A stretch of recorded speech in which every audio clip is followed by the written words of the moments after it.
All right, welcome back, everybody. Today we're doing section 1.6. This one is kind of a grab bag, all about expressions, equalities, and inequalities. We're going to go over a lot of techniques that you've probably seen in the past, but it's good to review them. And who knows, maybe you haven't seen some of these. And if you haven't, even better, you get to learn it the first time. Let me pull up the slides and we'll get started. There we go. Okay. So, section 1.6, this is actually the last section of chapter 1. Here's an overview. We're going to talk about expressions, what expressions are, right? And then we're going to talk about how to manipulate expressions. We're going to talk about perfect square trinomials and completing the square when the leading coefficient is equal to 1. That's like the easier case. Then we're going to talk about equations and abuse of the equal sign, something that you want to avoid. And then we're going to talk about how to manipulate equations in valid ways. We'll talk about inequalities, manipulating inequalities in valid ways, and then we're going to finish up going over some notation for sets and things like that. Because a lot of times when you want to talk about inequalities or collections of things, you need to have a pretty consistent notation for how to describe these sets. All right. So let's start with expressions. So first, an expression is just a collection of symbols representing objects, numbers, operators, functions, brackets, punctuation, and grouping symbols. So a mathematical expression is a very general thing. Here's a bunch of examples down here. Each one of those is its own expression. This one is just the number 3. That's a mathematical expression. This one's the variable x, or just the letter x. That's a mathematical expression. This right here is a mathematical expression. All of these are expressions. All right. Now, basically, an expression can be one symbol or it can be a group of symbols. We can use letters to represent unknowns and or constants. So for example, you've probably seen some of these letters before. X, Y, Z usually represent some kind of a variable. This is the Greek letter theta. We're going to see that a lot when we get to trigonometry. This is the Greek letter alpha, the Greek letter pi, and the letter E, which we use to represent the number E, which we'll get to in chapter 4. We use Arabic numerals and the decimal system to represent numbers. We talked about that in a previous section. But there's one big thing I want to point out about expressions, which is this bold line down here. Expressions are not equations. So don't just throw an equal sign onto an expression because you want to. There's a very profound distinction between an expression and an equation, and the way that we work with those objects is different. So don't mix up expressions and equations, all right? So in fact, if you look back at these examples, notice there's no equal sign. There's no equal sign here, right? So expressions are not equations. Okay. Now there's basically one way, well, one generic way that we can manipulate an expression, and that is by applying an identity. So an identity is a relationship that preserves the value of a quantity. So you can think about an expression as like an object, and you want to manipulate that object, right? But you have to be careful with how you manipulate it because the way you manipulate it can't change its value. That's the thing, right? So here are the two most important manipulation techniques in mathematics: adding 0 and multiplying by 1. With these two techniques, you can do a lot. You can even prove the fundamental theorem of calculus by adding 0 in just the right way. Now, it sounds a little bit maybe not so exciting when I phrase them this way, but what we're really going to do is we're going to add 0 and multiply 1 in a clever way. That's the key. You want to do it in a clever way, a way that is going to change the structure of the expression, but it's not going to change the value of the expression. So we'll see a couple examples of that in just a second, starting with this one. So here's one that I want you to try on your own, and then we're going to talk about a way to do it. So this one just says combine this expression into a single fraction. All right. So go ahead and think about it for a moment, right? And now say something out loud about what you would do. Remember, you don't have to say this to anybody. If somebody's around, even better, you can describe it to them what you're going to do, but you don't have to say it to anybody. You can say it to yourself. You can say it to your dog, to your can of sparkly water, whatever. Just say something out loud. Okay. Now, try to work it out on your own. And you can use any technique that you've used in the past, any technique you know, it's fair game. You can use it. Right. Now let's do it together. The technique I show here, I'm showing because it's going to be a very general technique or generic technique that's applicable to any expression, although you might have worked on this in a very different way than I'm about to show. All right. So, yeah, should look familiar. Uh, and this kind of explains what's going on. We can't just add these two fractions directly because the denominators are not the same. Why does that matter? That matters because if you remember from section 1.1, the denominators are telling you the number of pieces that the whole is cut into, right? So here the whole is cut into 3 pieces. Here it's cut into 7 pieces. The numerator says how many of those pieces we are taking, right? So because the pieces aren't the same size, we can't just merge them together in a meaningful way. We need to equate the denominators. We need to get them to be an equal value. So we're going to do that by multiplying by a clever 1, all right? So here's how I'm going to show how to do it. I'm going to rewrite this expression as this expression, and remember, multiplying anything by 1, that doesn't change its value. So it's valid for me to use the equal sign here. This expression has an equal value to this expression. The quantity itself has not changed. What's changed is the structure of the expression, and that's what a lot of this manipulation looks like. So multiplying by 1, not very interesting, but we're going to write these ones in a clever way. I'm going to write this one as 7 over 7 and this one as 3 over 3. Because now when I perform this multiplication, we're going to get 21. And when I perform this multiplication, we're going to get 21 as well. And that's going to make the denominators equal. Now, you can't just multiply the denominators, right? Like you can't just multiply this by 7 and this by 3. You have to also multiply the numerators. This whole thing boils down to just multiplying by 1. That's the catch, right? So now that the denominators are the same number, 21, the numerators are counting how many 21sts we have. This is 7 21sts, this is 12 21sts, and we can add them together just by adding the numerators. So 7 plus 12 is 19, so we have 19 21sts. That's the whole idea. Okay. Here I kind of explain that whole process again. So this is what I was just explaining verbally. You can read it over again if you would like. This is the big idea here. Once the denominators are the same, the pieces are the same size. We're dealing with 21sts. And now we can just add the numerators. 7 plus 12 is 19. So we have 19 21sts. Now, here is the best, the best thing yet. This method works for any fractions. Any fractions that you need to add or subtract, this method will work. And you can do this for any number of terms. Like if you had to add up 3, 4, 5, 6 fractions, you just make the denominators the same by multiplying each one of those terms by a clever 1. You just got to write 1 in the right way. So we're going to practice it on this one. This is a more of an algebraic expression. Now we've got some variables thrown in there. So for this one, I want you to do the same thing. I want you to write this as a single fraction, right? So think about how you're going to do it first. Okay. Now say something out loud about what you're going to do.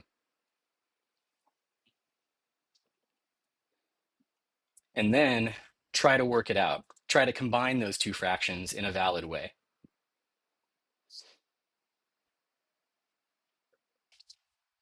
Okay. All right. Now let's do it together.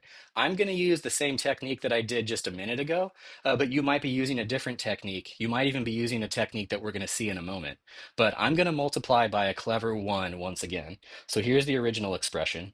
Here's the new expression without the quantity being changed. Multiplying by 1 doesn't change the value. Now I'm going to write this one as x minus 2 over x minus 2. And I'm going to write this one as x plus 1 over x plus 1, right? Basically, what I'm looking for is what the other denominator is missing, or what a denominator is missing when I compare it to the other one, right? So now I'll be able to multiply these directly and multiply these directly. And when I do that, the denominator is going to be the same. So I'll be able to merge those two terms, merge these fractions together. These are the two terms right there. Right.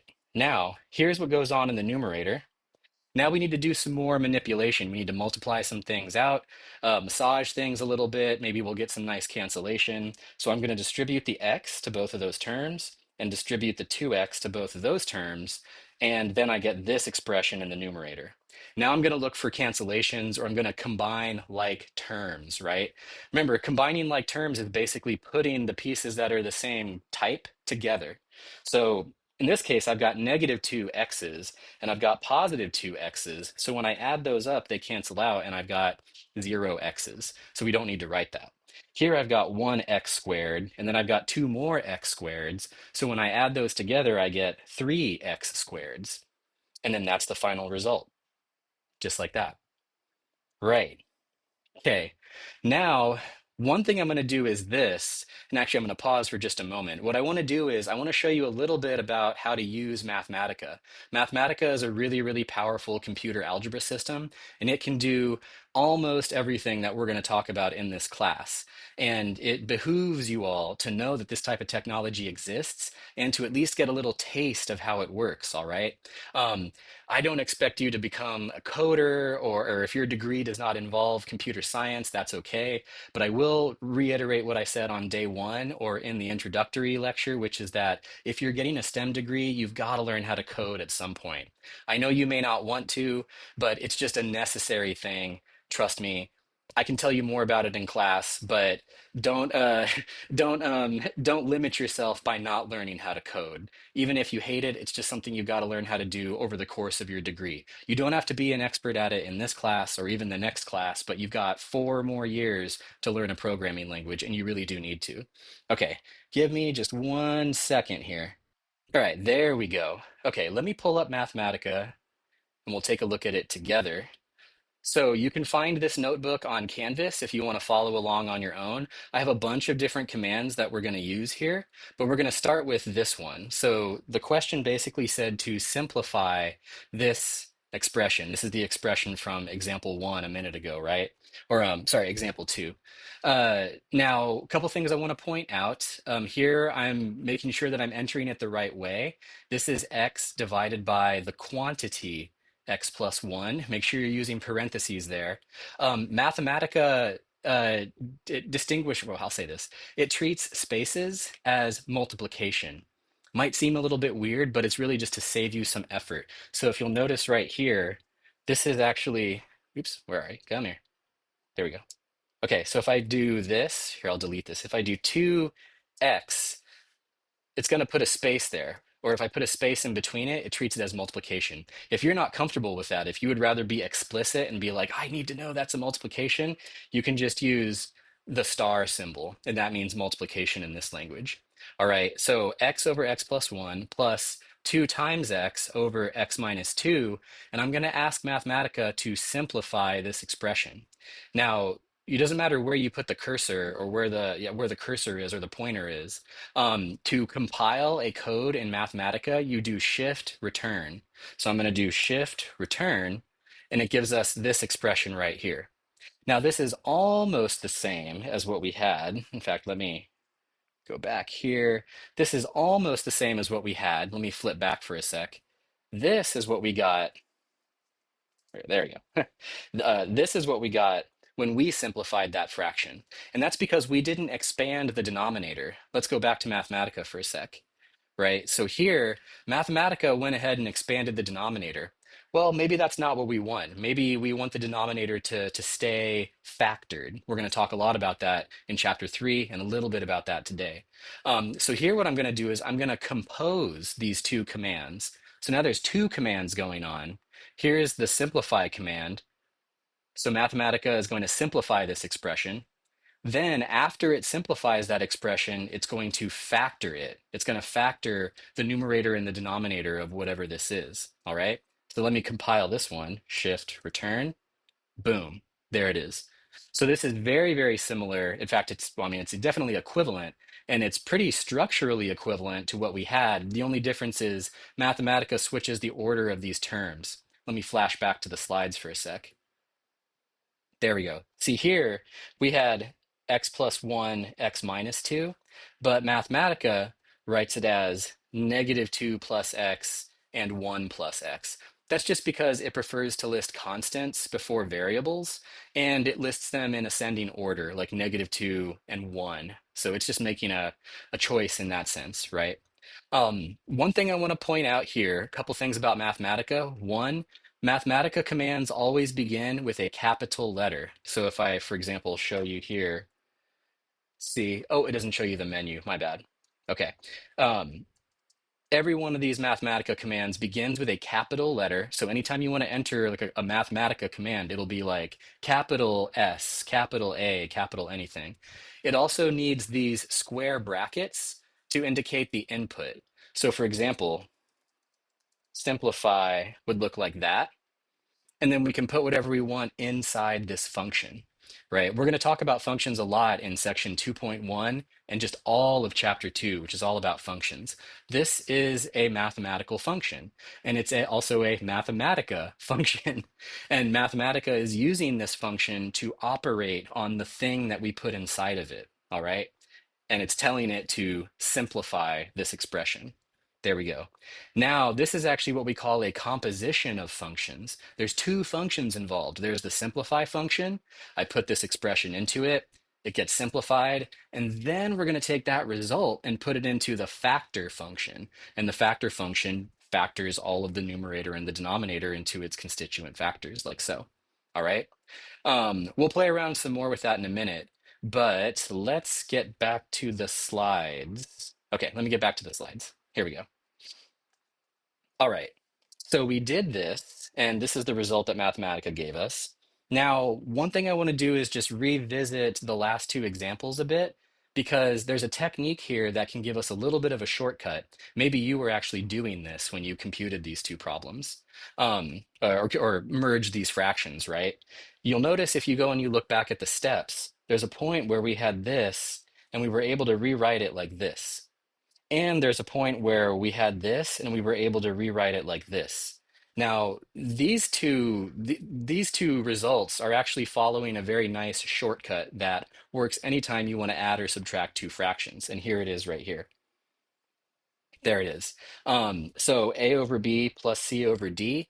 If you don't want to bother with multiplying by one, you can just rewrite it like this. There you go. So the denominator is going to get multiplied. This is going to be AD. This is going to be BC. And we're adding them because this is an addition problem, right? Same thing over here. A over B, C over D. Denominators get multiplied. You get AD, BC. And now this is the subtraction because this is a subtraction problem. And that's just kind of a shortcut. Sometimes my students have called this the fish method, if I remember right, because you can think about it as going like this. Is that right? No, that's not right. um, I can never do this right. It's like A D B C, something like that. Oh, one thing I'll point out is that this is not cross multiplication. This is not cross multiplication. Um, cross multiplication is something different. That is actually an equation manipulation. Remember, these are just expressions. We're not talking about equations. We're talking about how to manipulate expressions. If you have this expression, you can rewrite it equivalently as this, right? Not equations here. Okay, now we're going to talk a little bit about factoring. Some of you might cringe when you hear this word. If you remember a bit from high school, you probably spent a lot of time learning how to factor quadratic polynomials like this. There's a good reason why you spent that much time on it. We will talk about it when we get to chapter 3 and we start talking about polynomials. But for now, we're just going to do some basic factoring. And to be honest, we have a whole section devoted to the techniques of factoring in chapter 3. So I'm not going to dwell on it. We're just going to do this one example and just talk about what's happening there, right? So this is one where I do want you to try it on your own first. So think about it. All right. Now, say something out loud. Maybe you can be like, OMG, I have no idea how to do this. I don't remember this. That's okay. That's a good place to start. Right. And if you do remember how to do this, or if you just want to take a crack at it, even better, go for it. See if you can factor this, and then we'll do it together in a moment.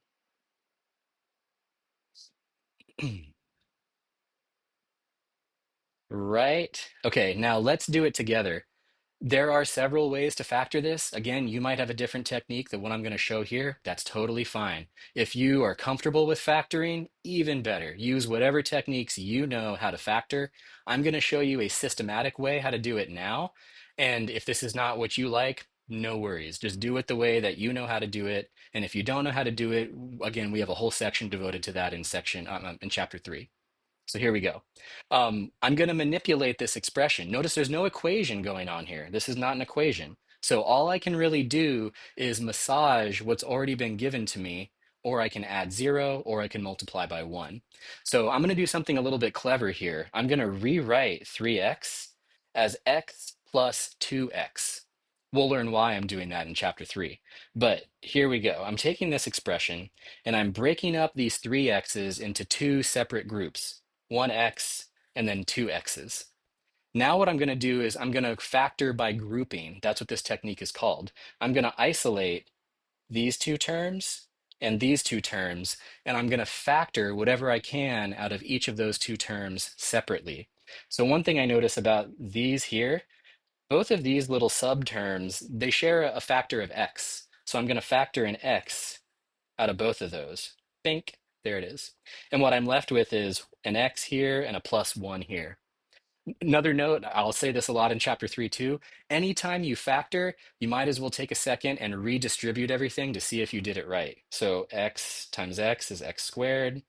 X times 1 is x. Okay, I did it right. Moving on. Here, these two terms share a common factor of 2, so I'm going to factor a 2 out of both of these. Okay, factor the 2 out, factor the 2 out. Here it is. What's left over? An x and a plus 1. Let's check to be sure I did it right, because who knows? I mean, I make mistakes all the time. So 2 times x, 2 times 1. Perfect, we did it right. Okay, now what I want you to do, and we're going to again emphasize this later in chapter 3, focus on these two terms that remain.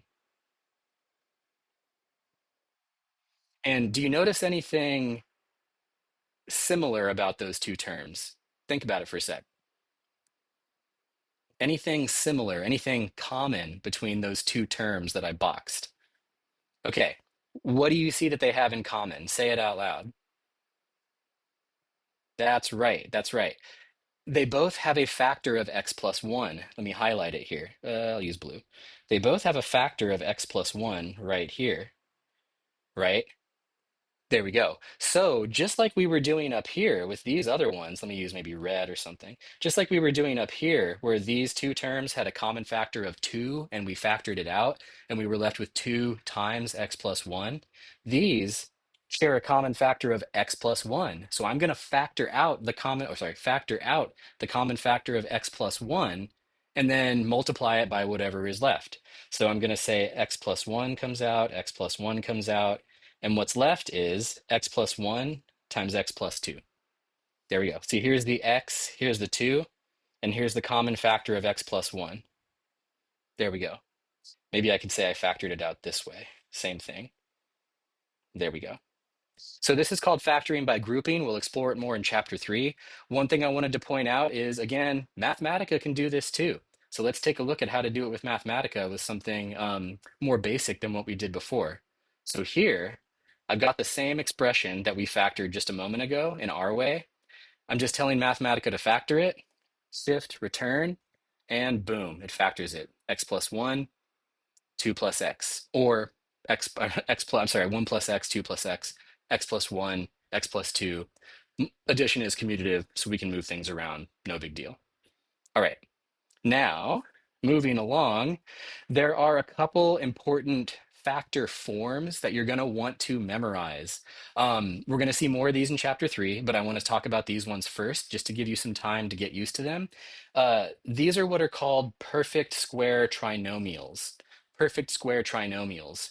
And they are trinomials that are of these two forms, either this one or this one.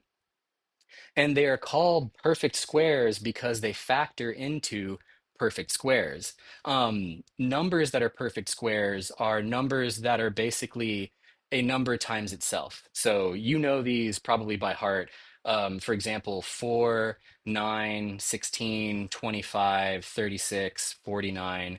Those are all what we call perfect squares because 4 is 2 times 2. Let me write that down. Right? 4 is 2 times 2, which is 2 squared. 9 is 3 times 3, which is 3 squared. 16 is 4 times 4, which is, oops, 4 squared. Those are called perfect squares. So anytime you have an expression times itself, it's a perfect square. Now, these are called perfect square trinomials because these have the structure of what's called a trinomial. There's three terms, one, two, three, three terms, one, two, three. And these are basically what you get when you multiply these two things out. That's why they're called perfect square trinomials. Why are they so important? Because if you recognize this structure, you can immediately factor it into this structure. And that's going to help us a lot later on when we want to solve for certain things. All right. Now that we know that these structures, or we've reviewed these structures a little bit, let's talk about a technique called completing the square. Some of you might have seen this before. Some of you might be cringing right now just at the very phrase completing the square because you might hate it a lot. If I can speak honestly, I really hated it when I learned it first in high school. And then as I got more mathematically mature, I realized it was just because it hadn't been explained well enough to me. And again, like I said on the first day, if something in mathematics doesn't make sense, it's usually because it's not being explained well enough. That's one of the reasons we work in groups. That's one of the reasons I want you to work with each other because you all might be able to explain it better to each other than I can explain it to you. I'm doing my best, but you may actually be better at communicating with your peers than I am at communicating with you. So work together, work in groups, all right? And I will say this. Completing the square is actually not as difficult as it may have seemed when you learned it before, if you did. And I'll explain why and show you why. Let's start with this. A quadratic polynomial is a polynomial of this form, a times x squared plus b times x plus c. So sometimes we get lucky and this form actually has the form of a perfect square trinomial, and you can factor it immediately, right? More than often, oftentimes a quadratic polynomial is not a perfect square. More often, it's not a perfect square. But it would be nice if it was a perfect square trinomial because it would factor very nicely, just like we saw right here, right? If we have this, it factors to this. Super nice. Now, what we can do is we can make any quadratic polynomial look almost like a perfect square trinomial through a process called completing the square. One thing I love about completing the square is it's very literal, as you will see in this lecture and then also in activity. Right, so here's how you complete the square. If you learned it a different way, I encourage you to try to learn it this way. This way is consistent with what we've talked about, and it'll clear things up a lot. Yeah, I'll get to it in a minute, but we're going to complete the square by adding zero in a clever way. We're going to add zero in just the right way so that we can turn part of a quadratic polynomial into a perfect square trinomial. Just part of it by adding zero in just the right way. One benefit of this process is that it reduces the number of times our variable appears, which is going to be helpful for when we want to solve for that variable. We're not solving yet. That's something we'll do later, but that's one application of this process. Here is a really important note. We're going to see this more in chapter 3. We can complete the square on any quadratic expression. So if you ever see an expression that has this form, it doesn't matter what A, B, and C are. It doesn't matter if those are X's or smiley faces or anything. If you have an expression of this structure, you can complete the square on it, okay? Now, here is another important point, and I implore you all to take this to heart. This may deviate a little bit from the way you learned it if you learned it in high school, but it's important to make this distinction. Completing the square is an expression manipulation. It is not an equation manipulation. You do not need an equation to complete the square, and in fact, completing the square has nothing to do with equations at all. It's an expression manipulation. We're massaging an expression just right so that it takes on the form of a perfect square trinomial plus a little bit extra, plus an extra little term in there. Okay? Nothing to do with equations. However, in the future, it can be helpful for solving things because we can complete the square and then we can solve for the variable in the event that we have an equation associated with that expression. But we're not there yet. Right. So here's how we're going to do this. I'll say this. If you do know how to complete the square already, try to work this one out on your own. Complete the square on this expression. So think about it for a sec, right? Now say something out loud about anything that you remember about completing the square.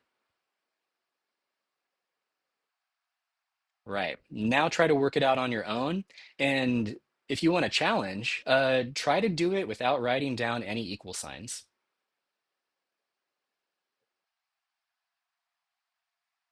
Right. Now let's do it together. Yes, so just a reminder, completing the square is an expression manipulation. It does not have anything to do with equations. So let's see how it works. We're going to add zero in a clever way, and here's how we're going to do it. For one, we can't factor it over the integers, so it's not a perfect square trinomial. This actually doesn't have that structure of something like x squared plus 2ab plus ABX plus C or anything like that, right? Wait, no, sorry, that's not the right structure. What am I saying? Yeah, I was like, that should be a B squared. Wait, and that should be, oh my gosh, forget all this. Pretend you didn't see this. Um, this is what I was trying, getting all mixed up. There you go. That's a perfect square trinomial. This does not have that structure. This does not have that structure, so it doesn't factor that way. But we're going to turn part of it into a perfect square trinomial by adding zero. Adding zero doesn't change the quantity, right? So we're going to add zero, but we're going to do it in this way. We're going to write zero as 16 minus 16. So we're going to add 16 and take 16 away. Haven't changed the value of the expression, right? Now, here's the cool part. This group of terms here, these three terms, they form a perfect square trinomial. And it factors as x plus 4 squared. Let's double check it just to be sure. So x plus 4 squared equals x plus 4 times x plus 4. You can FOIL it out if you know what that means, but really you're just distributing everything. So if you distribute it, you're going to get x squared, right? You can do first to get x squared, then we can do the last terms to get 4x.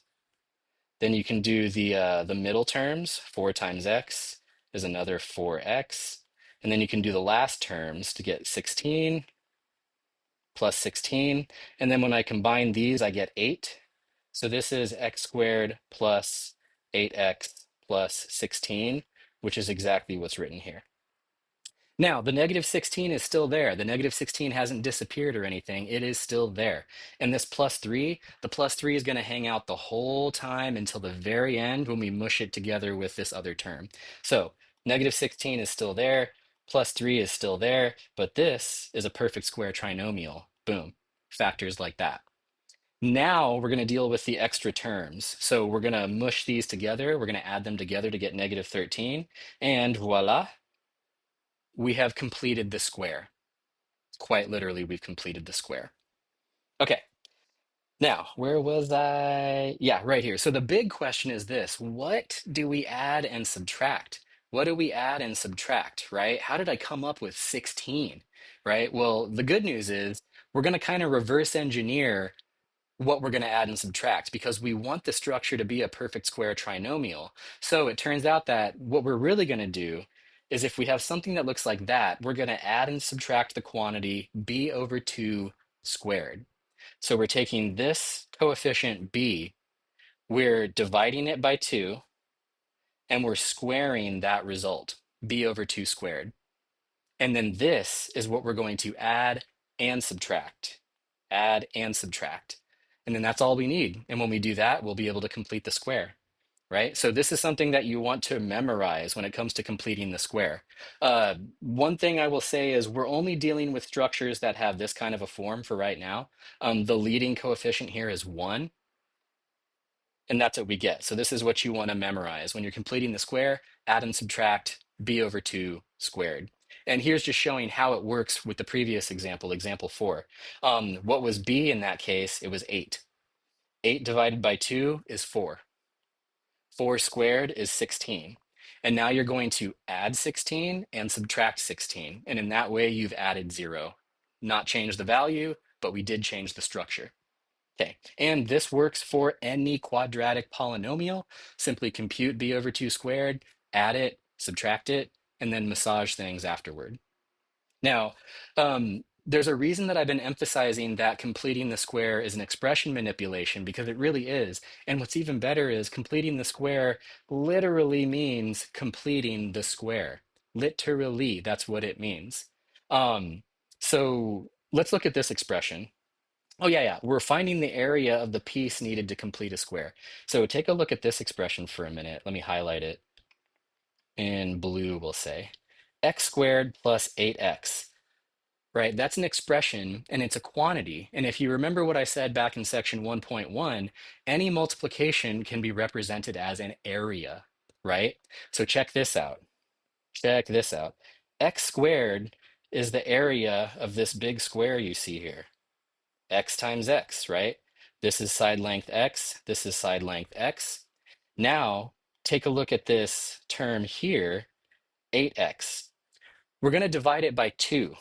So we can write 8x as 2 times 4x's, right? But again, 4x is a product, and you can express it as an area. So here's 4, here's x, right? There's x. So the area of this is 4x. Let me change the color here. Here, I'll do a pink. There it is. And there's two of them. There's two of them, right? Two of those 4x's. So we're going to put another one right over here on this side of the square. Now, notice that there's a piece missing, right? There's a piece missing. This is not a square. This is not a square. It's like a square with two edges that aren't long enough to form another square. What we really want to do is we want to complete the square. We want to complete the square. So what's missing? What's missing and how do we figure out what to add? Well, what's the area of this missing piece? Okay, this is side length 4. So maybe I'll write a 4 right here. This is 4. Ooh, that's a bad 4. 4. This is side length 4. So this is 4, right? And I'll write this as a 4. And what's 4 times 4? It's 16. So this is area 16. And when we have area 16 and we add it, we've now completed the square. All right, here's another, just this is the picture is literally what's going on. B squared over, or sorry, B over 2 squared is 8 over 2 squared. This gives us 4 squared, which is 16. So we're going to add 16 to that. And that completes the square, literally completes the square. Let me go back to our calculation for a sec. Let me clean this up just a moment here. Okay, there it is. We added 16, and this completes the square. See, this thing right here is not a perfect square trinomial, but it's close. It's missing an extra term. We figured out exactly what that term needs to be, and then we added it in. But remember, we are working with an expression, so we can't just add 16 to an expression because then we're changing the quantity. We're changing the value of what we're working with. So what we can do is we can add 16 and take it away. Boom, we're good. So adding 16 and taking 16 away is just adding 0, and we've not changed the value. So this piece, this process right here, that is completing the square. Boom, right? Oh, and notice this. So notice this became, what was it, x plus 4 squared? Look, what's the length of this side of the square? It's x plus 4. And what's the length of this side of the square? It's x plus 4. So this area is x plus 4 squared. X plus 4 squared. There it is. That's completing the square. That's really what it is. That's all it is. Okay, we're going to mess around with this in activity as well, but I hope this clarified things a little bit about completing the square. I know it can get kind of weird. We'll talk more about it later. No worries, but we're going to use it several times. Okay, now let's shift gears. Let's shift gears and talk about equations. One second here, I need a sip of. Oh, wait, sorry, go back. Before I get to that, Mathematica. Mathematica. Again, Mathematica is powerful. It can do a lot of these things. And people have even come up with their own custom Mathematica functions and offered them to you for free. So here is a very special Mathematica function that somebody else created. It's called complete square. And it allows you to complete the square on some quadratic expression, right? What this function here is doing, this is actually asking Mathematica to search online for the custom function called complete square. Mathematica has a huge repository of functions. Some are built in, some are not built in, but this is one where there's a completing the square function. How does it work? Well, this says Mathematica, please look up that function. And then here we're passing these arguments or these inputs to the function. We're going to give it the expression that we want to complete the square on. And we need to tell it what the variable is, right? So we got to tell it what the variable is because you may not always be working with numbers. Sometimes these coefficients are going to be other letters like A, or maybe this will be a C or something. It'll still work on those expressions. So I'm telling it, hey, the variable here is X. Can you please complete the square on this expression where the variable is X? Shift, return, boom, there it is. X plus 4 squared minus 13, which is exactly what we had. Cool stuff, cool stuff. Okay, back to the slides. All right, so yeah, that's right. So shifting gears, doing something very different now. Now let's talk about equations. So what are equations? Oops, there we go. An equation is a statement that says two expressions have the same value. That's the difference here.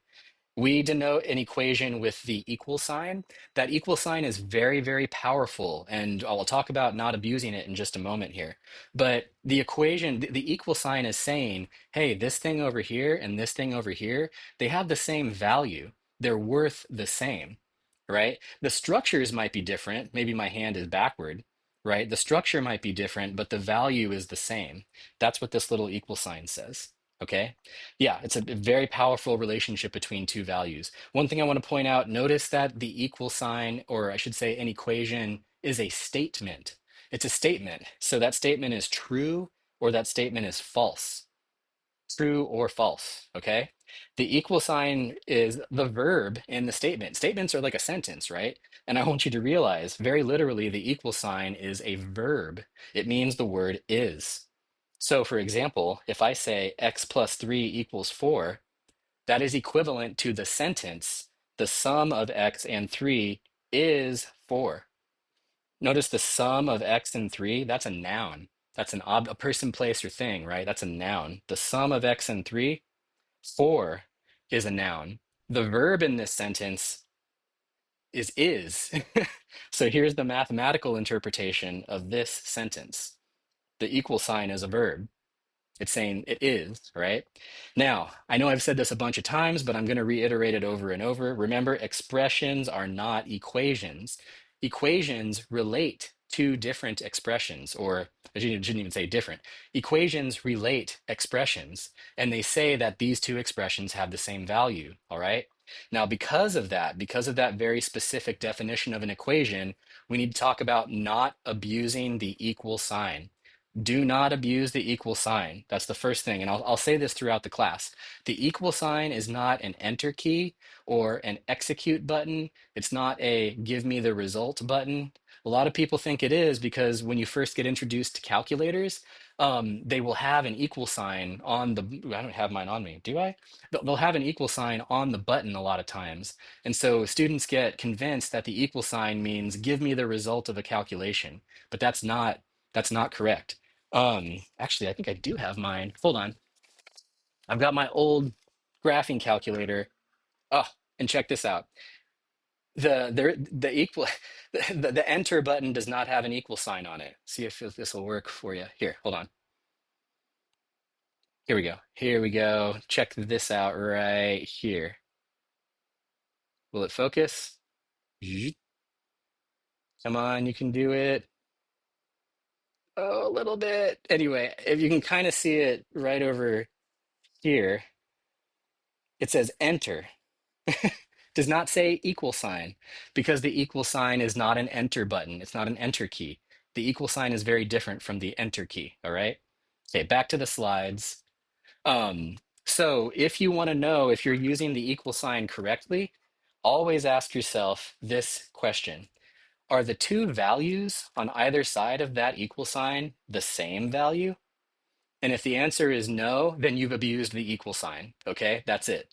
Yeah, so if the two values on either side of this are not the same, then you've abused the equal sign. Backtrack, change what you're using, use a different symbol, something else. So here is an example of abusing the equal sign. Let's say I want to add 14 and 38. So 14 plus 38, maybe I want to do 14 plus 30 first. Okay. And then I'm going to take that result and add 8 to it to get 52. These are two examples of abusing the equal sign. Why? This is why. 14 plus 38 is not equal to 14 plus 30. And I think if I say it that way, you say it out loud to yourself, right? Say it, here you go. Say it out loud to yourself for a minute, and you'll realize that doesn't make any sense. That's definitely not true. 14 plus 38, it's not equal to 14 plus 30. So me using the equal sign here is incorrect. That's abuse of the equal sign. So don't do that. And here I'm abusing it again. I'm saying 14 plus 30 is 44 plus 8. That's also not true, right? So here's another abuse of the equal sign. Now compare that to this. 44 plus 8 and 52, those are equal. So here I did not abuse the equal sign. I did not abuse the equal sign. 44 plus 8 is equal to 52. Oops. So that's not an abuse, right? So just remember the equal sign is not an enter key, so don't use it like that. And here what I've got is I've got a string of equalities. And so what I'm trying to do is I'm trying to make a run-on sentence. You could read this in English. So anytime you see these types of sentences, right, you can read them in English or any language. You can read them in any language. And this is one long run-on sentence. 14 plus 38 is equal to 14 plus 30, which is equal to 44 plus 8, which is equal to 52. That's the sentence. Okay, so don't abuse the equal sign. Now, let's talk about manipulating these equations. A lot of times what we need or what we want is we need an equality relationship to hold true, but we don't know the quantities that we want to relate. We just know how they are related. We might be able to say like, oh, I know that this is related to this, but I don't exactly know what this thing is. I just know they're related through equality. This is where things get really fun. So once we make up some symbols for the quantities that we want to relate and we get the relationship written down, that's the equation, right? And what we want to do is we want to solve that equation for some quantity of interest, right? We know a relationship between two things. We just don't know the things themselves. But if we know the relationship, maybe we can manipulate that equation and figure out what those things are. That is the goal here. So solving an equation involves manipulating an equation algebraically, but it has to be valid. You have to do it in valid ways. And you do that until you've isolated a quantity of interest. The quantity of interest depends on the context of your problem. It may be you're solving for x. It may be you're solving for x plus 1. You may be solving for log of 3x. It doesn't really matter. You need to be able to manipulate the equation until you've isolated, meaning gotten alone, the expression that you are interested in. All right? So here's the big thing about manipulating equations. This is the big takeaway. There's one basic rule, and it's this. Whatever you do to one side, you have to do to the other side.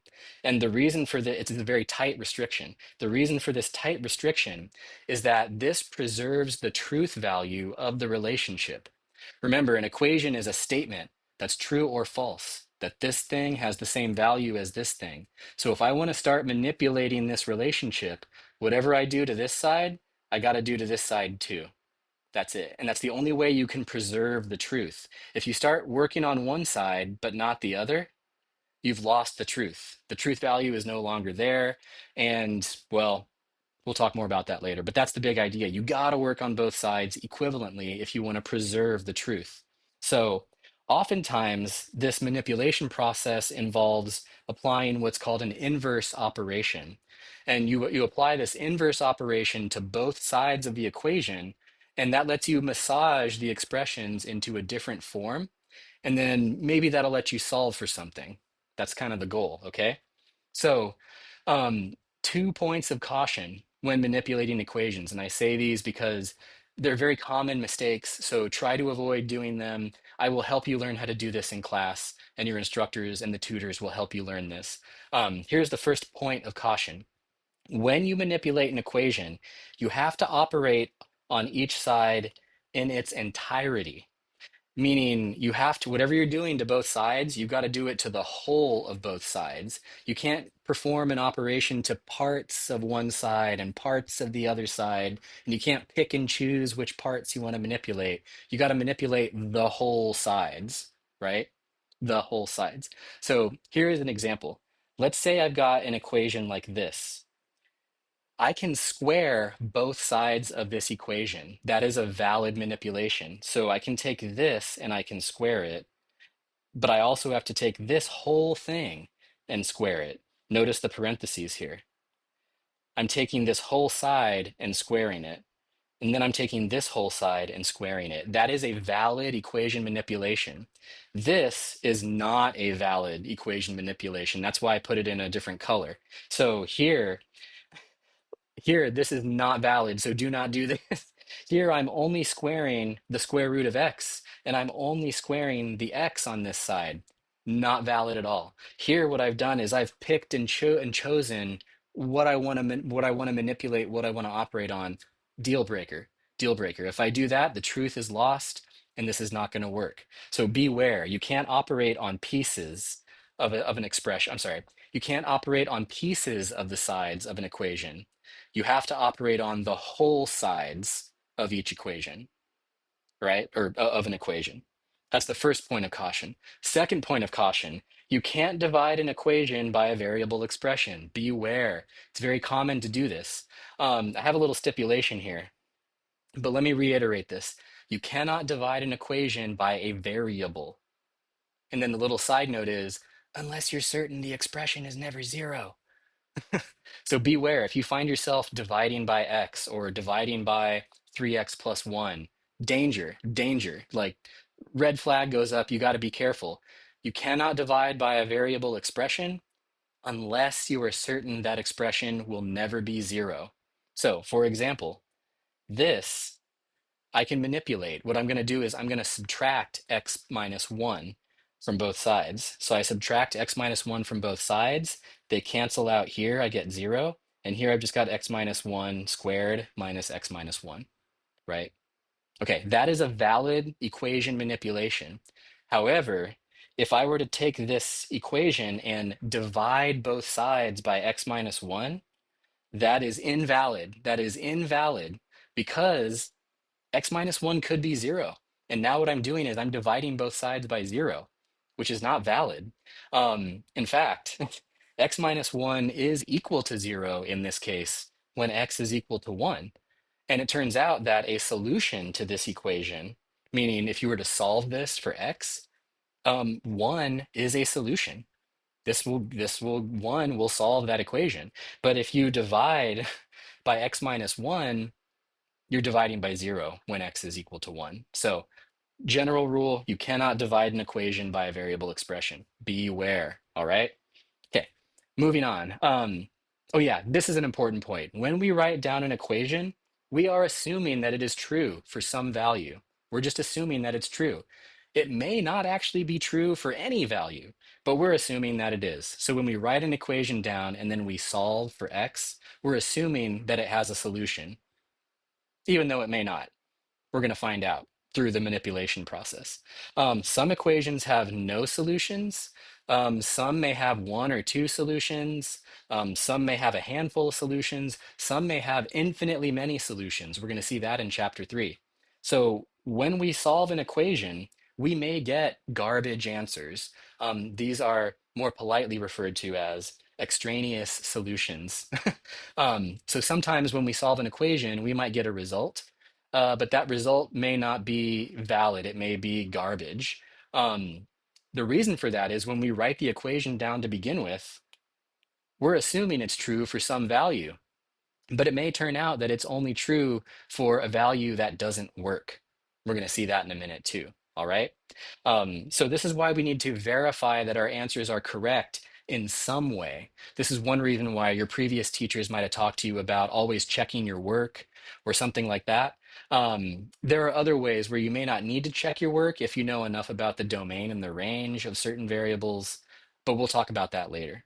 So, enough prep about manipulating equations. Let's try to solve a couple or manipulate them. So here we go.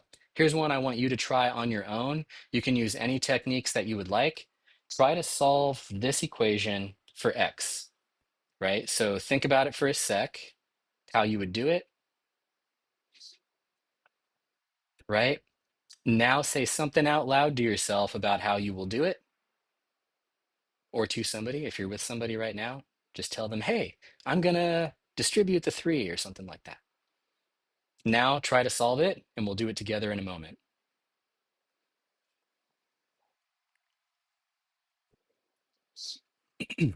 Okay. Here we go. Again, there's many ways to do this. If you did not do it this way, don't fret. Just make sure you are performing valid manipulations. You can manipulate this expression in an equivalent way or in a valid way. You can manipulate this expression in a valid way. Whatever you do to one side of an equation, you got to do to both sides. Here we go. So I chose to first distribute the 3 to both of those terms and distribute the 5 to both of those terms, giving me this equivalent equation. Now I want to combine like terms. So what I see is I've got x's over here and x's over there. I want to mush those x's together. So I need to get all the x's on the same side. So I'm going to subtract 5x from both sides to get 3x minus 5x. I also want to mush these two numbers together. So I'm going to add 6 to both sides. And now I've got all the x terms together and I've got all the constant terms together. Now I'm going to mush them together using addition or subtraction, right? I've got 3x's and I take away 5. I've got negative 2x's. I've got negative 5 ones and I add 6 ones. That leaves me with 1 1, right? Now I'm going to divide both sides by negative 2. I'm almost there. I want to solve for x, which means I want x alone on one side of the equation. So I'm going to take this and I'm going to divide both sides by a negative 2. Negative 2 divided by negative 2 is 1. And then lo and behold, we've solved it. X equals negative 1/2. That's it. So one thing I want to be clear about here, this process is saying, hey, if these two things are equal, then x must be negative 1/2. There's no guarantee that this is actually a valid solution because this is only true if this is true. This is kind of like a chain. It's a chain of equivalences, right? This is equivalent to that, which is equivalent to that, which is equivalent to that, which is equivalent to that, right? But if we started off with something that wasn't true to begin with, well, then this would not be valid. So we got to check our answer in some way. Let's do it by plugging it in. So we're going to take negative 1/2 and we're going to plug it in for x in this equation up here. And we should get something that's true in the end. If we don't, then this is not a valid solution. Here we go.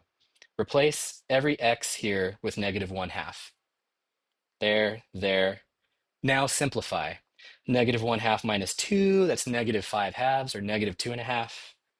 Negative 1/2 minus 1, that's negative 1.5 or negative 3/2, right? Now I'm going to multiply these two values. 3 times 5, 5 times 3, I get 15, 15. The denominators are still 2, and I get negative 15/2 is negative 15/2. Check. Valid. All right.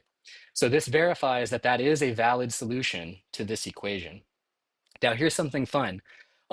Maybe if you're not a fan of algebra at this point, you're like, oh my gosh, like this is hard already. Uh, Maybe you prefer geometry. Well, remember, algebra and geometry are BFFAE. So let's see what this looks like geometrically. We're going to use Desmos. You can follow along by following that link on the slides. But yeah, we found the algebraic results. What does this mean geometrically? So geometrically, what this means is that the two lines given by the two sides intersect when x equals 1/2. And when x equals negative 1/2. And when x equals negative 1/2, the y value of that point of intersection will be negative 15/2. Let's check it out. Let me pull up Desmos and we'll see this. We'll see this algebraic result manifested geometrically. Okay, I got it right here. There we go. Okay, so this is example 5, right? And I have the two sides right here, and I'm going to plot them as lines. They happen to be lines just because the power of this variable is 1, and that gives us a linear expression. So the graph is going to look like a line. Here we go.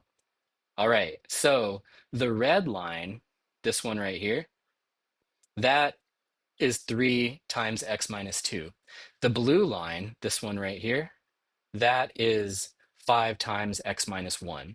And if we set these two expressions equal to each other, we're trying to find where these two lines intersect. Pretty cool, huh? Well, looking at this picture, if you can see, they do intersect. There's a point right here. Let me zoom in. There's a point where they intersect. What point is that? Let's click on it. Aha. The x coordinate of the point is negative 1/2. And the y coordinate is negative 15 over 2, negative 7.5. So there it is. This is what I mean when I say algebra and geometry are like best friends, right? Here we're taking an algebraic relationship and we're plotting it geometrically, and we're seeing the solution of that algebra problem manifested as a geometric solution. There it is. That's what it means. We solved for x and got negative 1/2. Then when we checked, we were like, well, that would mean that those two results would be negative 15 over 2, which is true. There you go. That's the solution. Cool stuff. Algebra and geometry, they're best friends, I swear. Okay, now back to the slides. Let's do another equation, but you know what? We've kind of hit the 1 hour mark. I know this is a bit of a long lecture because there's a lot, so now's a good time to take a break, all right? So you pause, take maybe like a 10-minute break, and we'll come back and finish it.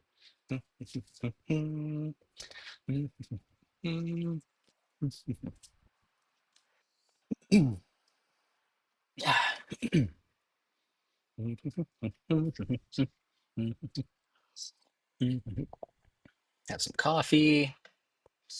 All right. Okay, we're back. So I hope you had a good break. We've still got a little bit more to cover. I know that it's a lot, but this section is just chock full of things that we're going to need. So it's a bit longer than some of the other ones. All right. So where we left off is this question, and I want you to try this one on your own again, and then we'll do it ourselves. Um, yeah, so start with that. See if you can solve this one on your own. Think about how you would try it first. Okay. Now say something out loud to yourself about how you would do it. What would you try to do first? Okay. Now try to work it out on your own, and we will do it together in a moment.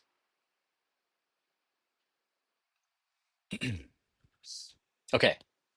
Now let's work on it together.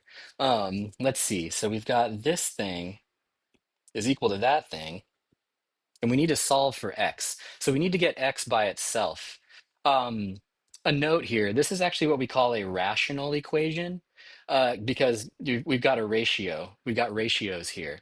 Now, with rational equations, we've got to be a little bit careful because division by zero is not allowed. We can talk about that in class if you want to know exactly why, but you can't divide by zero because if you do, then it basically breaks everything. So division by zero is undefined.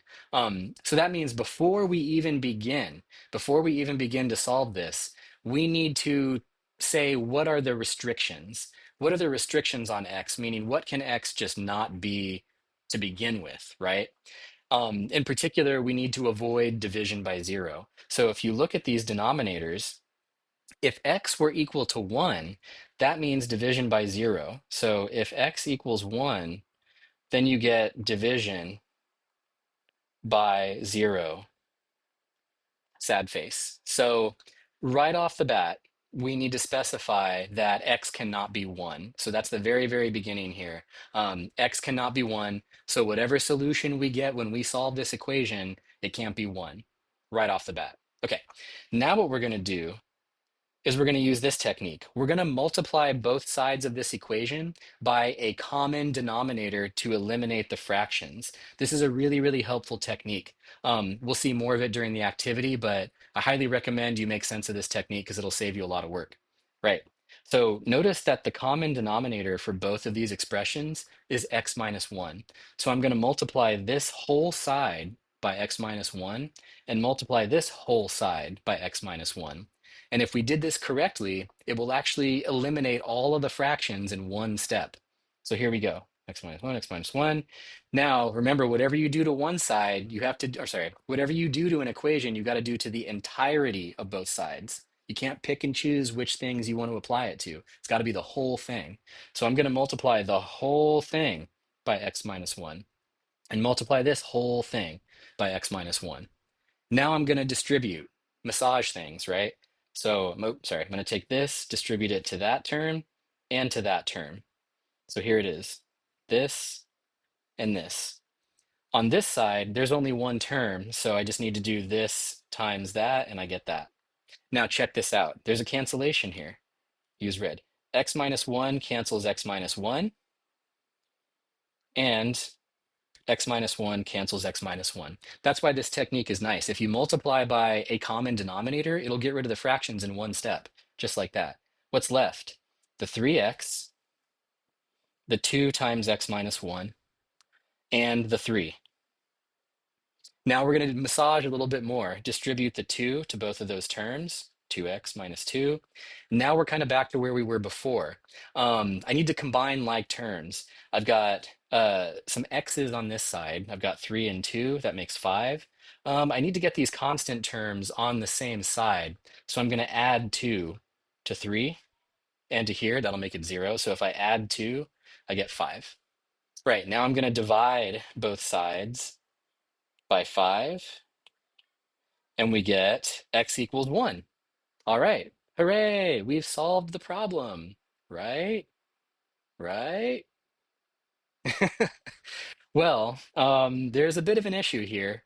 So remember, the domain of our variable doesn't include x equals 1. Yeah, because if x is equal to 1, then you're dividing by 0. So this equation has no solution. This equation doesn't have a solution, right? Remember what I was saying? Here, when we're solving these equations, we're assuming this is true for some value. Turns out if this is true, then x has to be 1. Uh, Well, that means it can't be true. Let's see what it looks like geometrically. So graphically, what's happening is we're taking these two rational functions. Here's this one, and here's this one, and we're seeing where they intersect. So let's go back to Desmos and take a look at the next example. Let me pull it up here. Here we go. Okay, that is example 5. Let's take a look at example 6. So example 6, let me center this again. There we go. Example 6, I've got the first function. This was the expression on the left. And then the second function, this was the expression on the right. Okay. Now, remember, x cannot be equal to 1. So maybe let me hide one of these for a second. This green, or you know what? Maybe I'll make it blue. Hold on.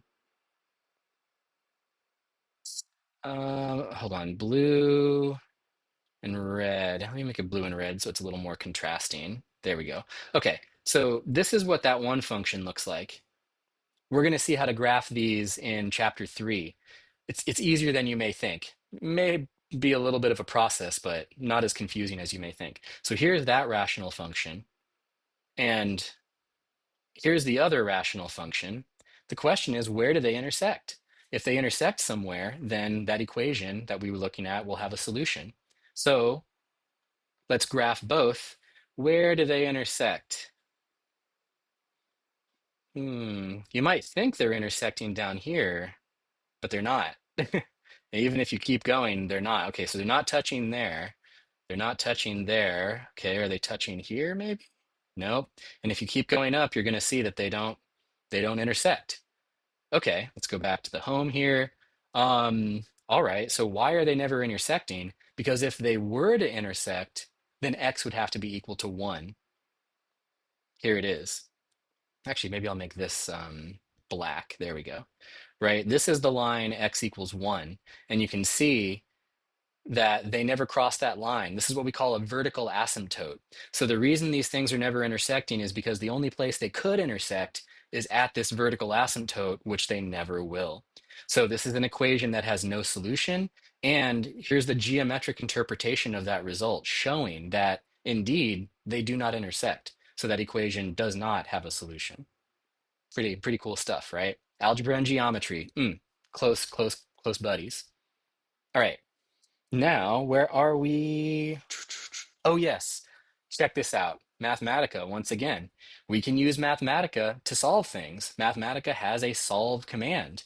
So let me pull this up, and we're going to ask Mathematica to solve this problem. Is it going to say that it has a solution? Let's find out. All right, there it is. So here I have this. So here I'm using the solve command, right? The solve command. Maybe let me expand things a little bit just to kind of show you what's going on. Yeah, maybe I'll do this. Okay, so the solve command takes two inputs. It takes the equation that you want to solve, comma, the variable that you want to solve for, right? And again, this can be anything that appears. So if we wanted to solve for x minus 1, we could solve this for x minus 1. If we wanted to solve it for 3, we could solve it for 3. But here we want to solve for x. So I'm inputting the equation and asking it to solve for x. Another note, or remember, just a reminder, multiplication here is shown by a space between these two values. And when we want to enter an equation, we actually have to use a double equal sign. So equals equals, that means this is an equation that we want it to solve. All right. So shift return, and it spits out this. This is the solution set of this equation. And notice that this solution set is empty because there's no solution. This is literally the empty set. So Mathematica is also agreeing, hey, this equation, you can't solve it for x. It has no solution in terms of x. There you go. Yay, technology. Okay. Um, Yes, so like I'm saying here, that's the empty set. This is the empty set. It's one way of writing the empty set. Okay, now we're almost done, but we got to switch gears again. Switching gears, we got to talk about inequalities, and that'll be kind of the end of it, all right? Inequalities. So, inequalities, like equations, are relationships between two values. Inequalities are statements, they are true or they are false. So, they're relating to expressions. So, the notation we have for inequalities are all of these. So, means like less than or greater than, less than or equal, greater than or equal. This means not equal. So if you want to say things are not equal, it's an equal sign with a slash through. And then this one we talked about before, the wavy equal sign, that means approximately, means like, close, approximately. Now, here's the thing that you might not have heard before, but I want you to take this to heart, and this will help inequalities make more sense. When we write down inequalities, we are making a statement about the order relationship between two values. So an inequality is really telling us about the order of things. It's saying one thing comes before the other, or one thing comes after the other. That is what an inequality is. It's an order relationship. So geometrically, we're making a statement about where two values sit on a number line in relation to each other. So for example, it's obvious that 2 is less than 7. So what does this mean geometrically? It means that 2 is below 7. So this is what that means. 2 is less than 7. All right? So ponder this for just a minute. Ponder this for just a minute here. Order relationship. An inequality is an order relationship. And actually, since I'm saying it out loud, you should say it out loud too. Right. Okay, now let's continue. When you manipulate an inequality, it's very much like manipulating an equation, but there's just one extra condition here, one extra condition. If you multiply or divide by a negative number, that reverses the order relationship. So if you reverse the order relationship of an inequality, then you need to reverse the sign as well. So geometrically, I got a nice picture of this on the next slide. If you multiply by a negative number, that's like taking the real line and flipping it around zero. That's what happens when you multiply by a negative number. So algebraically here, clearly 2 is less than 7. But if I multiply 2 by negative 1 and I multiply 7 by negative 1, then we have to flip everything around, right? So now negative 2 is greater than 7, right? So 2 being less than 7 is equivalent to saying negative 2 is greater than negative 7. Here's the picture. There you go. Here's 2, here's 7.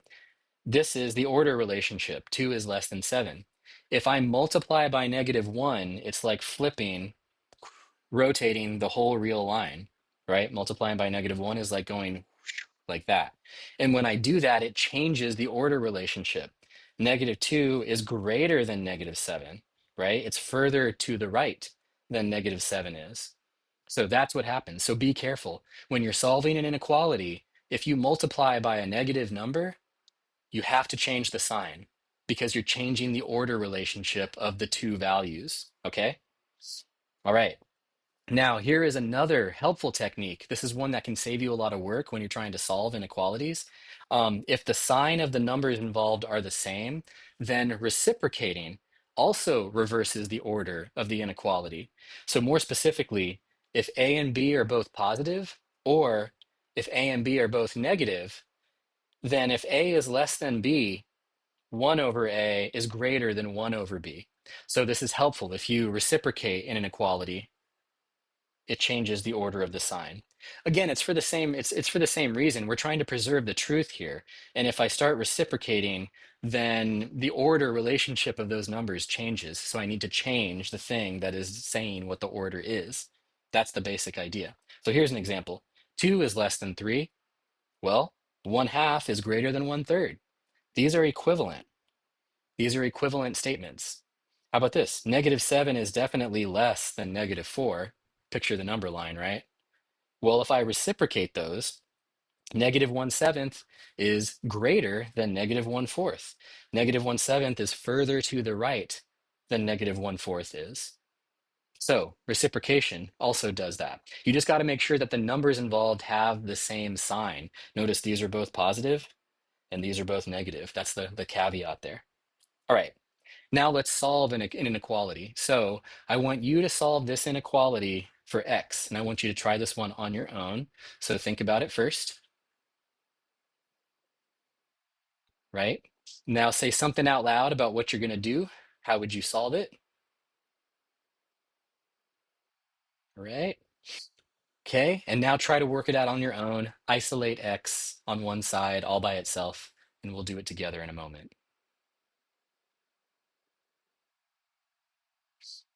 All right. Okay.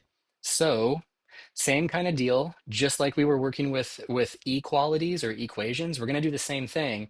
We just got to be sure that if we ever multiply by a negative number or divide by a negative number, we switch the inequality. So here we go.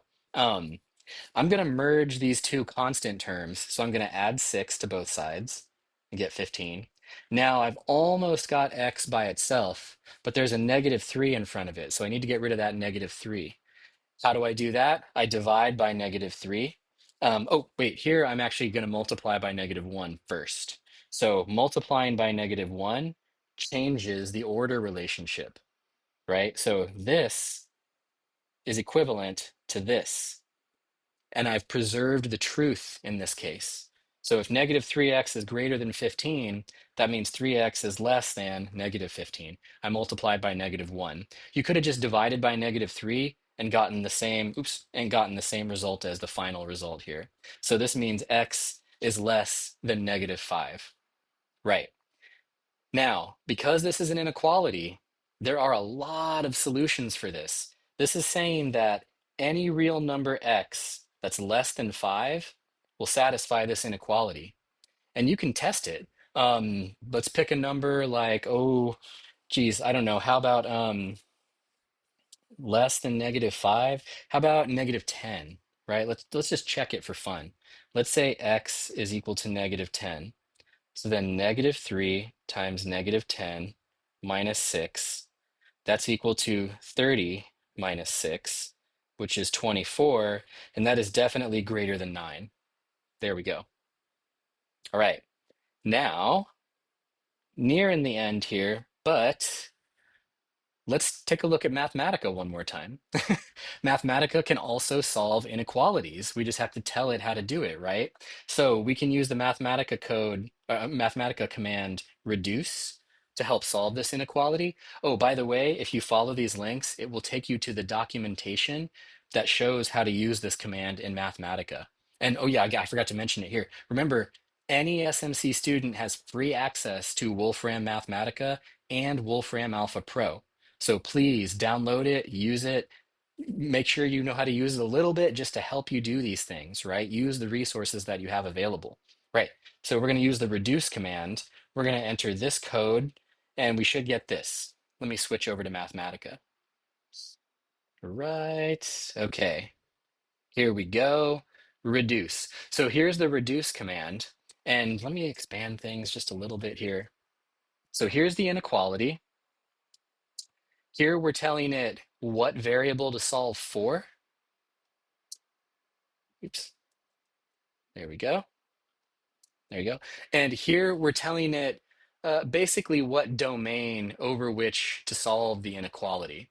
We'll talk more about factorization domains in chapter 3, but we need to tell it if x is a real number or if x is an integer or if x is an irrational number. We can define where x lives because when it solves this, it's got to know where x lives. So here I want it to basically solve this for x where x is a real number. Here we go. Compile. And look, it says x is less than -5. Exactly what we had found, right? Exactly what we had found. Now, what's even cooler about this is, again, Mathematica can do amazing things. We can have it plot a number line. So here, I'm going to have it do a number line plot. Here, I'm actually referencing whichever output I want to put into this function. In this case, I want to output, or I want to put in 18. So I'm going to do %18. This means it's going to refer to this line and it's going to take this result and plug it in here. And I want it to plot it with respect to x. So here I go. Boom, number line. There we go. Notice this is like an open or it's not a solid circle, right? It's not filled in. That's because this inequality is strict. This is what we call a strict inequality, meaning x cannot be equal to -5. X cannot be equal to -5. It's got to be strictly less than -5. Let's take a look at that actually. Let's go back to the slides. Here we go. Let me go back one more slide. What if x is equal to -5? Let's see what happens. Delete. Okay. So if x is equal to -5, then let's see if this is true. -3 times -5 minus 6. That's 15 minus 6, which is 9. But 9 is not greater than 9. There we go. 9 is not greater than 9. So x equals -5 is not a solution. Okay. Now we had taken a look at that number line. Now's when we got to talk a little bit about notation. So we solved this inequality. We got this solution, and there are lots of ways we can describe these solution sets. So here's 4 different ways, and I want to kind of go through them. We're going to get lots of practice with these in the homework and activity throughout the rest of the course, but I want to introduce it here. So this is the solution to this inequality, and the way that we say that in words is the solution set is all real numbers that are less than 5. We can also write this in set builder notation. I actually need to modify this. This should say x in R such that x is less than -5. Oops, there we go. That's how we write it in set builder notation. We're going to get practice with this, no worries. We can also write the solution set in interval notation. This is probably one that you're more familiar with if you've seen this before. The solution set is -∞ to -5. And then we can even do a number line diagram. There's the number line diagram. The blue arrow or the blue line represents all the acceptable values of x. Notice again here, -5 is not an acceptable solution because if x is -5, then it's equal to 9, or this expression is equal to 9, and we need it to be strictly greater, right? Okay, so here's all these different ways. Um, so the domains and the ranges of the functions in this course, most of them are going to be sets of real numbers. Occasionally, they will be complex numbers. But because these sets are so critical and we have to carefully define them and communicate them, we need some notation. That's the thing with mathematical notation. It exists to make our life easier, or that's the goal. It should make our life easier. So we're going to go over this notation now, and we're going to get some notation for sets and intervals to simplify our lives, because we don't want to say everything out loud in words. We like to make up symbols. So first, what is a set? A set is just a collection of objects. It's a very, very general thing. It's a collection of objects. Sets contain elements, and the elements of a set can be objects of any kind. So for example, numbers, symbols, points, etc. The set with no elements in it is called the empty set. We saw that before. You can denote the empty set by this little circle with a slash through it, or you can denote it by two curly braces with nothing in between. That is the empty set. A set with exactly one element is called a singleton set. Here's an example of a singleton set. It's just got the one number in it, the number 82.7. So just some basic definition of sets, elements, the empty set, singleton sets, and so on. All right. Now, I want to talk about set builder notation because in my experience, students don't have a lot of experience with this notation, but in a lot of ways it's superior. It's easier to use. So let's look at the anatomy of this notation and talk about it together, and we'll talk about it more in class too. And I'll try to finish up here because I know this is getting a bit long. So here is how set builder notation works. You use curly braces, and then this is the symbol for the elements of the set, whatever is going to be in the set, X, T, P, A, Q. It could even be a point. You can talk about putting points in there, right?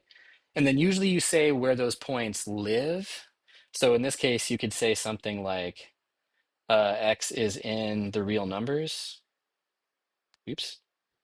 X is in the real numbers, something like that, right? And then this bar that you see here directly translates to the words such that. So that bar means such that, period. And then here is the beautiful part about set builder notation. Over here, you just describe the condition that you want to put on all of these elements of the set. So this is like X such that X has some property, and this you can be flexible with. You can say things like X is even, X is odd, X is less than -5, X is equal to 1 or 2, um, X is pi. Like you can basically write whatever you want to write here. That's what's so nice about set builder notation. Okay. Now, here's a big table that shows how all these things are related, okay? And you can stare at this for a minute. So let me pull this up. Just stare at it for a minute.